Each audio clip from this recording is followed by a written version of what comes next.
Students, आज का topic है हमारा hydrogen bonding. Hydrogen bonding FSc में भी आप लोग पढ़ चुके हैं। The bond form between partial positive charge hydrogen atom and highly electronegative atom like oxygen, nitrogen, fluorine and chlorine is called hydrogen bonding. ये था एफएससी में। जो आपका बीएससी के हिसाब से डेफिनेशन है वो है the electrostatic attraction between a hydrogen atom covalently bonded to a small highly electronegative atom and a lone pair of electron on a highly electronegative atom in another molecule is called hydrogen bonding। यानी आपका electrostatic force of attraction जो है hydrogen atom तो होगा, लेकिन साथ क्या होगा, इलेक्ट्रोनेगेटिव एटम होगा जिसके ऊपर क्या होंगे, लोन पेयर ऑफ इलेक्ट्रॉन। अब जैसे इसमें एग्जांपल दी हुई है आपके पास ये मेथनॉल की, HF की, और ये नेक्स्ट एग्जांपल दी हुई है। इसमें आप सब तीनों एग्जांपल में देख लें, हाइड्रोजन के ऊपर पार्शियल पॉजिटिव चार्ज है और इलेक्ट्रोनेगेटिव एलिमेंट के ऊपर पार्शियल नेगेटिव चार्ज है। इलेक्ट्रोनेगेटिव एलिमेंट के ऊपर पार्शियल नेगेटिव चार्ज क्यों आता है, इसकी वजह यह है जो चीज़ हाईली इलेक्ट्रोनेगेटिव होती है वो इलेक्ट्रॉन को, क्लाउड को अपनी तरफ ज़्यादा खींच लेती है, और जो लेस इलेक्ट्रोनेगेटिव होती है उसकी तरफ इलेक्ट्रॉन क्लाउड क्या होता है, लेस झुका होता है, कम झुका होता है। तो चूँकि झुकाव ज़्यादा हो जाता है इलेक्ट्रोनेगेटिव एलिमेंट के ऊपर, इसलिए उसके ऊपर आ जाता है पार्शियल नेगेटिव चार्ज, और लेस इलेक्ट्रोनेगेटिव एलिमेंट के ऊपर या इलेक्ट्रोपॉजिटिव एलिमेंट के ऊपर पार्शियल पॉजिटिव चार्ज। ये जो हाइड्रोजन जितने भी शो किए गए हैं एग्जांपल्स में, तीनों एग्जांपल्स में, इन्हें हम क्या कहते हैं, हाइड्रोजन बॉन्डेबल हाइड्रोजन।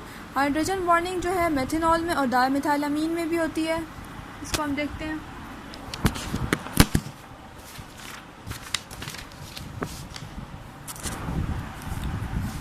ये आपके पास नेक्स्ट एग्जांपल आ गई है, ये डायमिथाइलामीन और के दरमियान ये भी क्या है, ये भी नेक्स्ट एग्जांपल है। इसमें आप देख लें ये ऑक्सीजन के दरमियान और हाइड्रोजन के दरमियान है हाइड्रोजन बॉन्डिंग। इधर आपके पास हाइड्रोजन और नाइट्रोजन के दरमियान है। हाइड्रोजन बॉन्ड क्या है, हालांकि ये strong form of intermolecular interaction है, लेकिन ये वीकर होता है नॉर्मल कोवलेंट बॉन्ड की निस्बत। इसका अंदाज़ा हम यूँ लगा सकते हैं कि हाइड्रोजन बॉन्ड को तोड़ने के लिए हमें कितनी एनर्जी दरकार होती है, 20 to 40 किलो जूल पर मोल। लेकिन कोवलेंट बॉन्ड जैसे कि कार्बन और हाइड्रोजन के दरमियान, नाइट्रोजन एंड हाइड्रोजन के दरमियान, ऑक्सीजन और हाइड्रोजन के दरमियान जो है हमें बॉन्ड तोड़ने के लिए कितनी एनर्जी दरकार होती है, 400 किलो जूल पर मोल। तो क्या है, आप कहेंगे हाइड्रोजन बॉन्डिंग स्ट्रॉन्ग फॉर्म है इंटरमॉलिक्यूलर इंट्रैक्शन की, लेकिन नॉर्मल कोवलेंट बॉन्ड की निस्बत क्या है, ये वीकर बॉन्ड है। इसको तोड़ने के लिए कितनी एनर्जी चाहिए होती है, 20 to 40 किलो जूल पर मोल, और कोवलेंट बॉन्ड को तोड़ने के लिए कितनी चाहिए होती है, 400 किलो जूल पर मोल। टाइप्स इसकी 2 है, intermolecular hydrogen bonding. Intermolecular hydrogen bonding का दूसरा नाम है एसोसिएशन। सेकंड है इंट्रामॉलिक्यूलर हाइड्रोजन बॉन्डिंग, उसका दूसरा नाम है चिलेशन।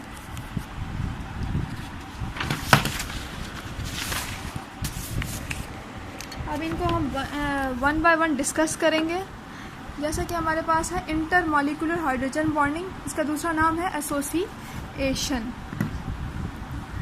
अब जो इंटरमॉलिक्यूलर हाइड्रोजन बॉन्डिंग है, ये 2 एटम्स के दरमियान या तो वो सिमिलर एटम हो सकते हैं या डिफरेंट एटम हो सकते हैं। जो 2 एटम्स के दरमियान हो वो होती है intermolecular hydrogen bonding.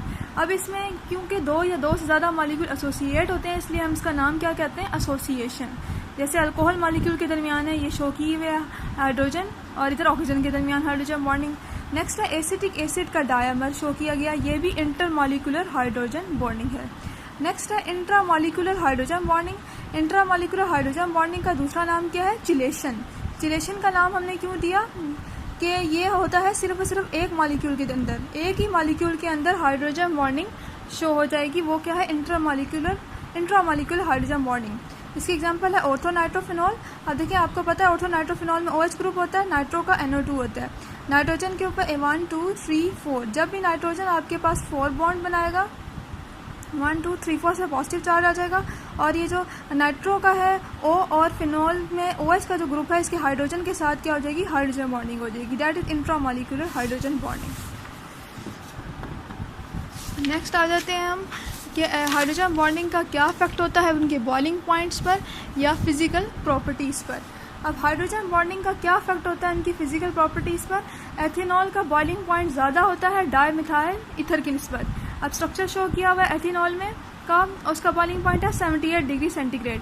Dimethyl ether का स्ट्रक्चर शो किया हुआ है, इसका बॉइलिंग पॉइंट है -20 5 डिग्री सेंटीग्रेड। इसकी वजह क्या है कि इसका बॉइलिंग पॉइंट ज़्यादा क्यों है? एक तो आपको शो हो रहा है इसमें OH ग्रुप है, यानी हाइड्रोजन बॉन्डिंग पॉसिबल है, OH हाइड्रोजन है और ये एक्सटेंसिवली हाइड्रोजन बॉन्डेड है।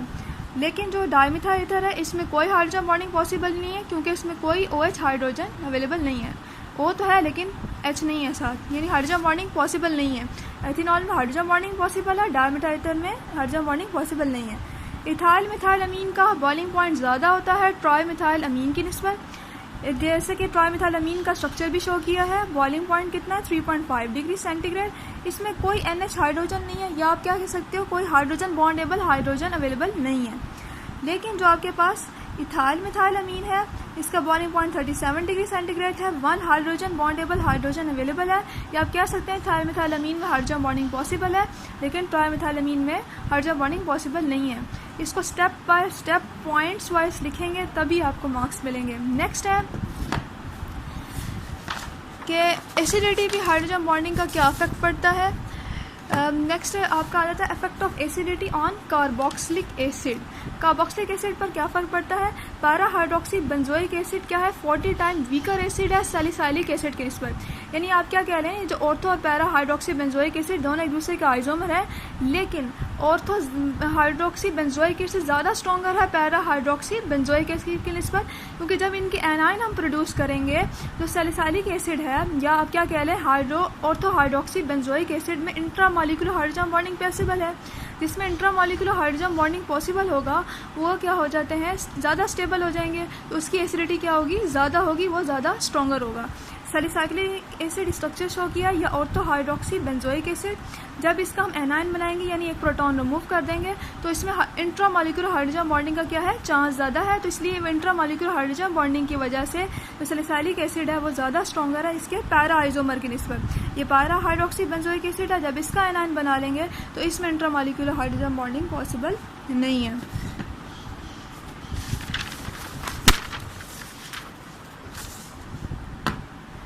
अब हम नेक्स्ट है चिलेटेड सैलिसाइल एल्डिहाइड। बॉइल्स करता है 196 डिग्री सेंटीग्रेड पर, और उसको आसानी के साथ हम स्टीम डिस्टिल कर सकते हैं। लेकिन जो उसका पैरा आइसोमर है इसमें उसकी हाइड्रोजन बॉन्डिंग टेंडेंसी जो है वो इंटरमॉलिक्यूलर यानी इंट्रा नहीं होगी, इंटरमॉलिक्यूलर हाइड्रोजन बॉन्डिंग होगी। वो बॉयल करेगा 240 डिग्री सेंटीग्रेड पर, और इसको स्टीम डिस्टिल भी नहीं कर सकते। वो क्या कर रहे हैं, चिलेटेड सैलिसाइल एल्डिहाइड 196 डिग्री सेंटीग्रेड पर बॉयल कर रहा है। लेकिन जो चिलेटेड नहीं है यानी जिसमें इंटरमॉलिक्यूलर हाइड्रोजन बॉन्डिंग है वो उसका पैरा आइसोमर है, उसकी बॉइलिंग पॉइंट ज़्यादा है 240 डिग्री सेंटीग्रेड। इसकी रीज़न क्या है? चिलेशन होने की वजह से, या आप क्या कह सकते हैं इंट्रामॉलिक्यूलर हाइड्रोजन बॉन्डिंग क्या करता है, बॉइलिंग पॉइंट को कम कर देता है एक्सपेक्टेड की निस्बत। क्योंकि इंट्रामॉलिक्यूलर हाइड्रोजन बॉन्डिंग में मॉलिक्यूल बिहेव करेगा एक मोनोमर के तौर पर, तो आसानी जब कोई चीज़ मोनोमर के तौर पर बिहेव करती है उसको आसानी के साथ हम भाप में या वेपर में कन्वर्ट कर सकते हैं। नेक्स्ट है पैरा नाइट्रोफिनॉल का स्ट्रक्चर दिया हुआ है, उसका वाटर में किस तरह से सॉल्युबिलिटी होती है। सॉल्युबिलिटी जो ऑर्थो नाइट्रोफिनॉल की है वो वाटर में कम होती है उसकी पैरा आइसोमर की निस्बत। इसकी वजह क्या है? क्योंकि पैरा आइसोमर की निस्बत उसमें हाइड्रोजन बॉन्डिंग नहीं होती। ऑर्थो नाइट्रोफिनॉल में हाइड्रोजन बॉन्डिंग नहीं होती, पैरा आइसोमर में होती है, वो शो भी की हुई है। ये था टुडे टॉपिक्स।